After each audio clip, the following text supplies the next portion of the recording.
Bonsoir à toutes et à tous, bienvenue dans cette édition d'information. Le Premier ministre d'Éthiopie poursuit son séjour de travail à Conakry. Ce matin, professeur Alpha Condé, son nom était sur les sites du port autonome de Conakry, de la Blue Zone de Kaloum, de Soapiti et de Kaleta. Une visite qui a permis à Abiy Ahmed Ali d'apprécier les réalisations intervenues en Guinée ces dernières années sous la direction du professeur Alpha Condé. Sanassi Keita. L'axe de coopération Conakry-Addis Abeba se renforce davantage. Deux dirigeants sont à la manœuvre de cette politique de rapprochement solide. Il s'agit du professeur Alpha Condé et de Abiy Ahmed qui sont désormais dans la dynamique de sceller de fortes relations d'amitié et de coopération entre les peuples guinéens et éthiopiens. Cette visite d'État de 24 heures du Premier ministre de la République fédérale démocratique d'Éthiopie en Guinée s'inscrit donc dans cette trajectoire. Une occasion pour le président de la République de faire visiter son hôte plusieurs infrastructures du pays. Première étape de cette sortie, le port autonome de Conakry. Sur les sites du terminal à conteneurs et du quai commercial, professeur Alpha Condé et Abiy Ahmed, en compagnie des autorités portuaires, ont visité, avec une attention soutenue, toutes les installations. Visite mise à profit par les responsables en charge du port autonome de Conakry de donner d'amples informations au professeur Alpha Condé et à Abiy Ahmed sur le fonctionnement de toutes ces installations portuaires. Le ministre d'État en charge des transports se félicite de cette présence du Premier ministre de la République fédérale démocratique d'Éthiopie, ici, au port autonome de Conakry. Chaque fois que le président de la République reçoit un hôte de marque, il lui fait visiter nos installations, notamment le terminal à conteneurs, parce qu'il s'agit là d'une entité qui fonctionne très bien, qui peut tenir la concurrence avec n'importe quel port semblable dans la sous-région. Et nous sommes donc fiers que le port autonome soit le symbole du décollage économique réel de notre pays. Donc, monsieur le Premier ministre de l'Éthiopie a été agréablement impressionné par la qualité des installations qu'il a trouvées ici. Il a reçu également un accueil chaleureux de la part des travailleurs et des populations qui sont réunies ici à cette circonstance. Et donc nous sommes encore une fois heureux et nous ferons en sorte que le port de Conakry soit un hub de la sous-région, que ce port de Conakry soit le fer de lance de l'économie de notre pays. Blue Zone de Kaloum a été la deuxième étape de cette visite du professeur Alpha Condé et de Abiy Ahmed. Là également, ces deux dirigeants ont eu à visiter toutes les installations de cet espace culturel, sportif et artistique des jeunes. Les barrages hydroélectriques de Kaleta et de Soapiti ont été la dernière étape de cette visite de terrain du professeur Alpha Condé et son hôte de marque. Comme pour dire que la République fédérale démocratique d'Éthiopie et la Guinée sont aujourd'hui décidées, sous la direction du professeur Alpha Condé et de Abiy Ahmed, de nouer un véritable partenariat stratégique, bâti sur le respect mutuel. Et cette présence du Premier ministre Abiy Ahmed à Conakry est une réponse à la visite d'État qu'a effectuée le président de la République, professeur Alpha Condé, en République fédérale démocratique d'Éthiopie, le 7 février 2019. Visite au cours de laquelle plusieurs accords de coopération avaient été signés entre la Guinée et l'Éthiopie, en présence du professeur Alpha Condé et de Abiy Ahmed. Le chef de l'État a offert hier un banquet au Premier ministre de l'Éthiopie, un banquet animé par les célèbres ballets africains de Guinée, l'ensemble instrumental national. C'était à la résidence de Abiy Ahmed Ali. Bureau de presse de la présidence, Ibrahima Keita. Après un temps de repos, le président de la République, le professeur Alpha Condé et son hôte Abiy Ahmed Ali, Premier ministre de la République fédérale démocratique d'Éthiopie, étaient attendus dans la salle des banquets. Premier ministre et chef de l'exécutif de son pays, depuis le 2 avril 2018, la visite de Abiy Ahmed Ali à Conakry s'inscrit dans le cadre du renforcement des liens d'amitié et de coopération entre les deux pays. C'est justement dans cette lancée que le chef de l'État a offert ce banquet à son hôte, un banquet animé par l'ensemble instrumental et choral national.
Et pour maintenir le cap, les célèbres ballets africains de Guinée.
A rappelé que la République fédérale démocratique d'Éthiopie compte une population de plus de 111 millions d'habitants pour 1 104 km².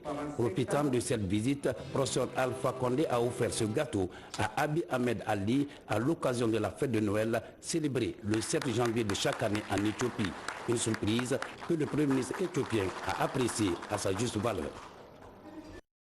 En plus bref, et en image, professeur Alpha Condé, accompagné de son hôte de marque, s'est entretenu avec le gouverneur de l'État de Kaduna et le PDG de UBA Bank. Ces entretiens étaient axés sur le renforcement des liens d'amitié et de coopération entre la Guinée et le Nigeria. Ces deux personnalités ont exprimé leur soutien au président Condé et promis d'investir massivement en Guinée.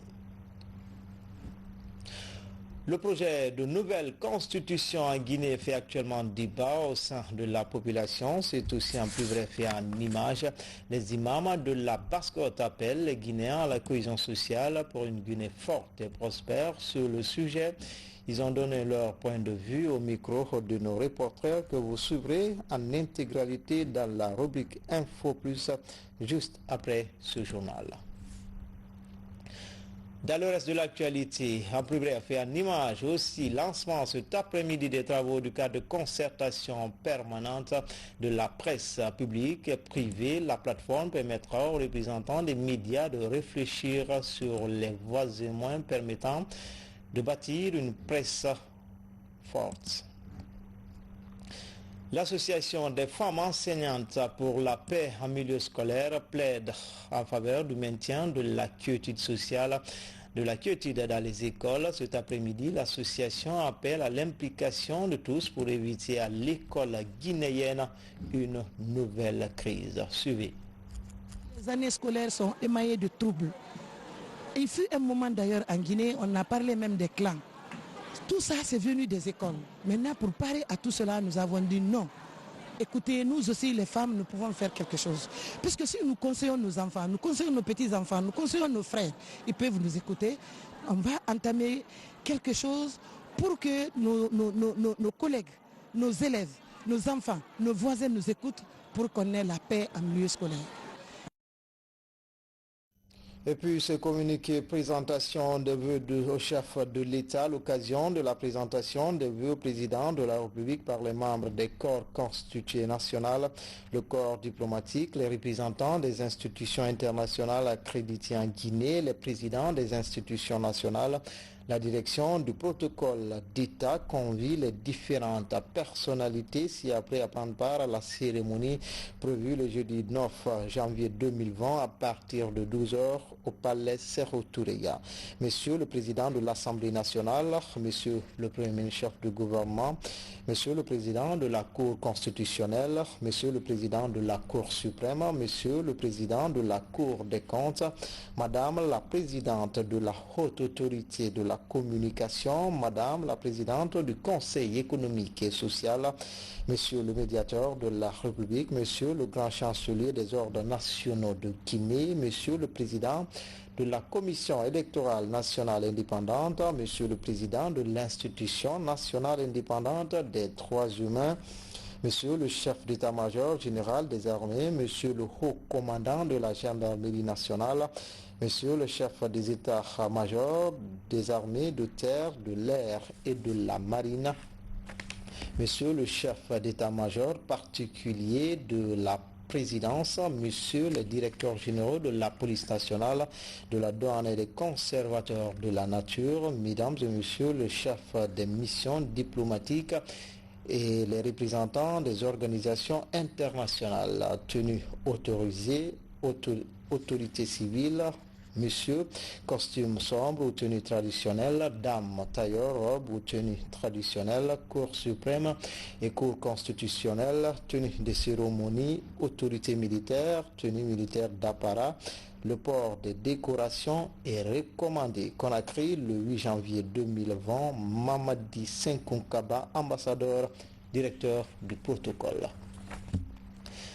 L'association scolaire et estudiantine de Guinée ne trouve pas opportun l'arrêt des cours en plein milieu scolaire. Dans une déclaration rendue publique ce mercredi, elles appellent syndicats et gouvernement au dialogue.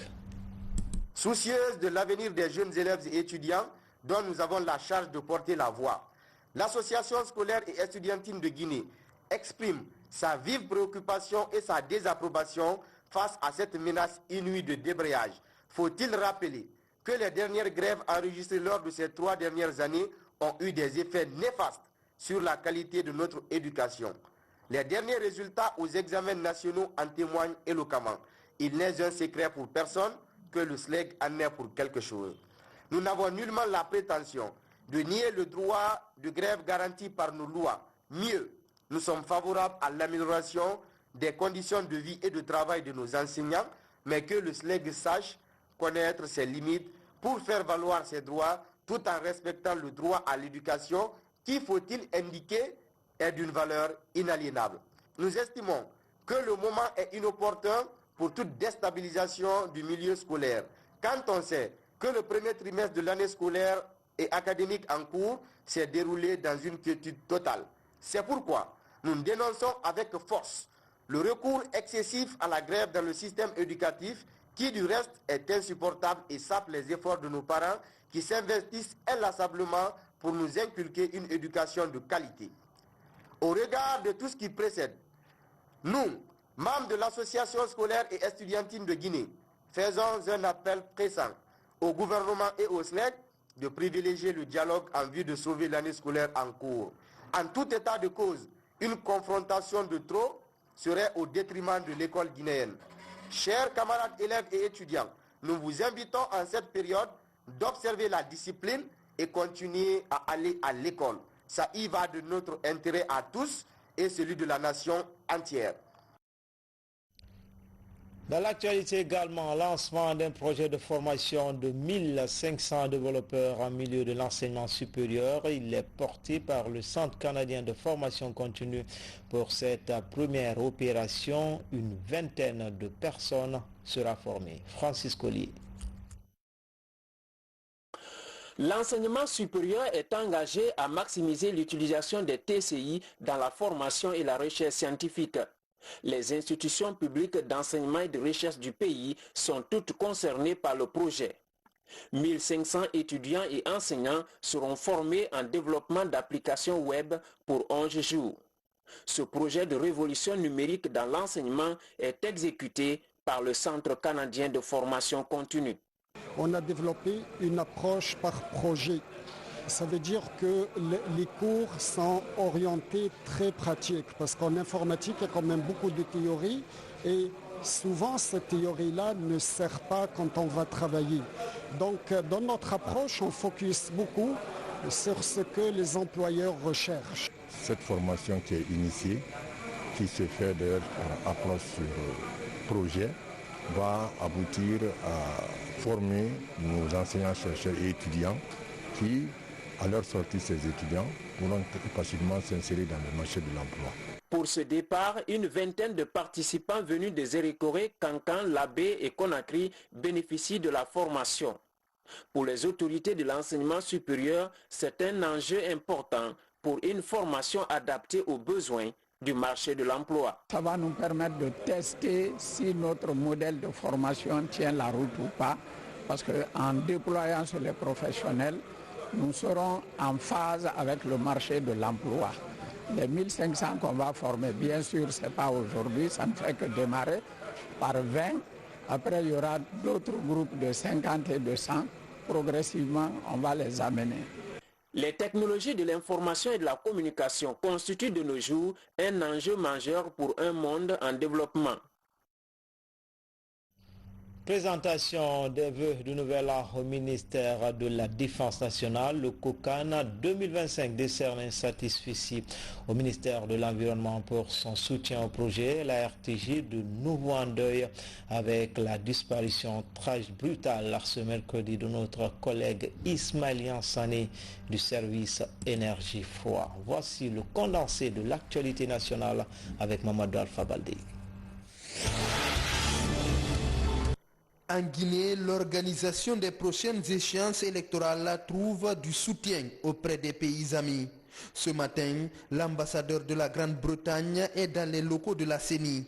Les échanges portent essentiellement sur le niveau d'exécution du chronogramme en cours, mais aussi d'explorer des possibilités de coopération entre les deux parties pour gagner le pari d'une bonne organisation des législatives prochaines. C'est très important pour moi de soutenir le processus démocratique et le processus électoral en Guinée. Et pour cette raison-là, je suis très content d'avoir l'opportunité d'avoir cette réunion courtoise avec Monsieur le Président de la CENI. C'est très important pour moi, personnellement et professionnellement, de bien comprendre la situation et de voir comment va se dérouler les élections.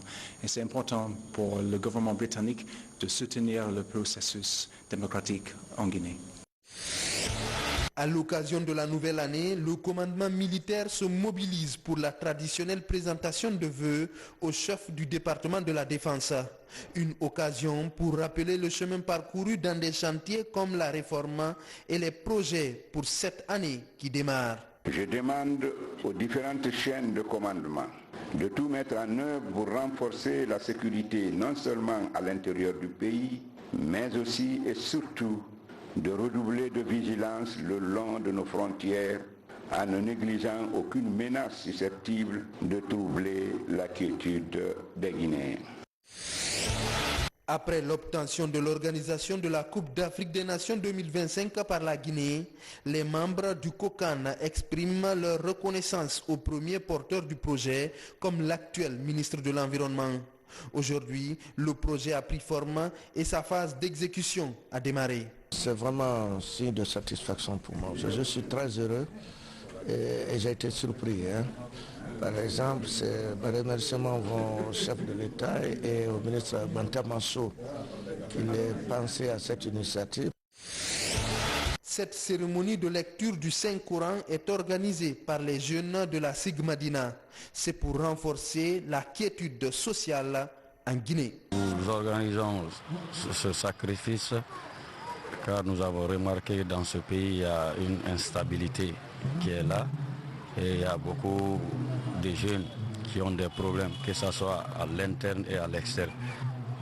Donc c'est pour cette occasion que nous avons commencé depuis l'année dernière d'organiser un sacrifice au nom de tous les jeunes de la SIG, y compris nos parents et dans l'intérieur de tous les pays aussi qui sont concernés.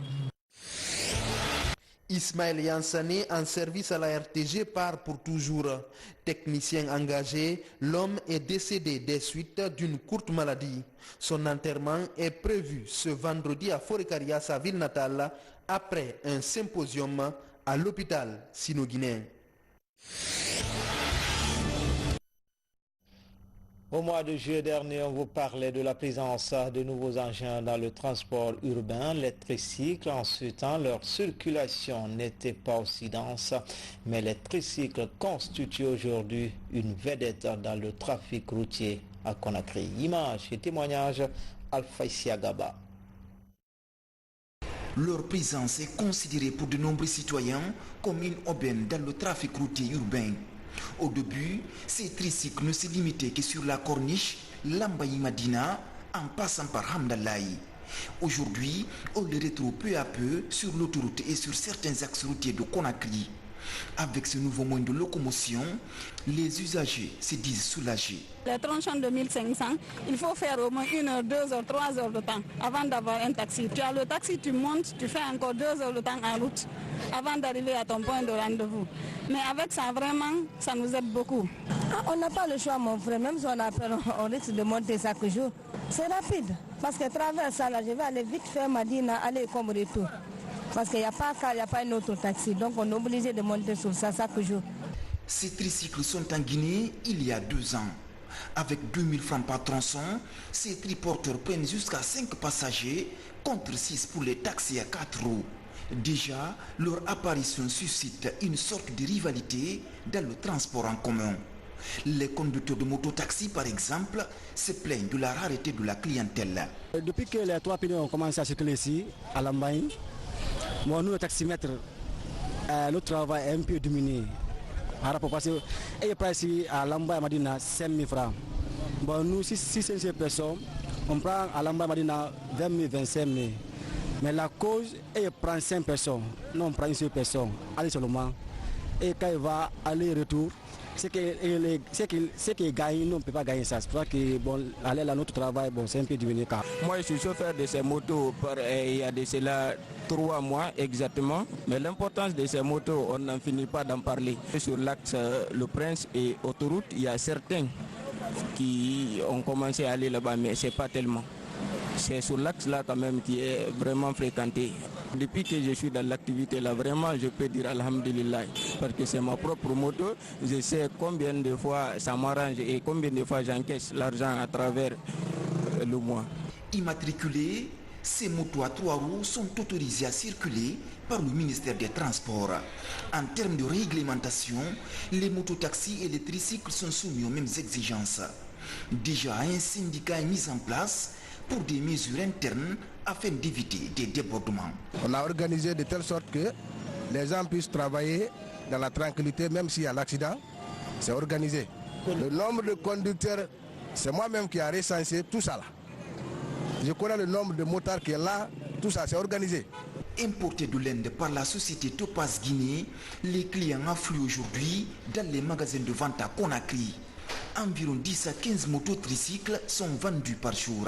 Le prix d'une mototricycle est actuellement à 22 millions de francs guinéens. Nous avons mis aussi en place une équipe qui est chargée de former les gens en conduite.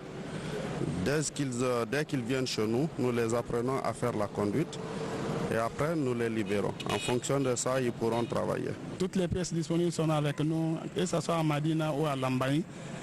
Il suffit seulement que l'intéressé se présente au bureau, dire que je veux telle pièce, facilement on a des commerciaux aussi spécialement qui pour le servir. Les agents de la police routière se plaignent de la mauvaise conduite de certains conducteurs parmi eux. Serpenter entre les véhicules comme les mototaxis est l'une des difficultés rencontrées. Malgré les risques d'accidents qui courent ces tricycles, les usagers de la route continuent à y embarquer à cause de la rapidité et avec eux, ils estiment être à l'abri des embouteillages. À présent, l'actualité internationale sous forme de télégramme. Les images sont commentées par Daouda Tabansila. Une voiture piégée a explosé à Mogadiscio ce mercredi à proximité de l'Assemblée nationale. L'explosion a fait au moins 4 morts et plus de 10 blessés. L'attentat est revendiqué par les islamistes Chebab, affiliés à Al-Qaïda. Les Chebab mènent régulièrement des attaques à la voiture piégée à Mogadiscio. 170 passagers périssent dans un vol ukrainien 3 minutes après son décollage en Iran. Le Boeing 737 était en partance pour Kiev. Les 170 passagers et les membres d'équipage sont tous morts.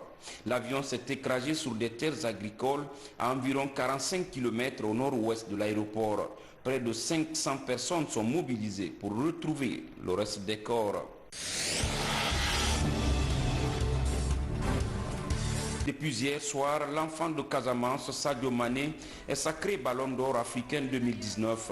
4e au classement du Ballon d'Or européen, l'international sénégalais de Liverpool connaît à 27 ans sa distinction individuelle la plus élevée.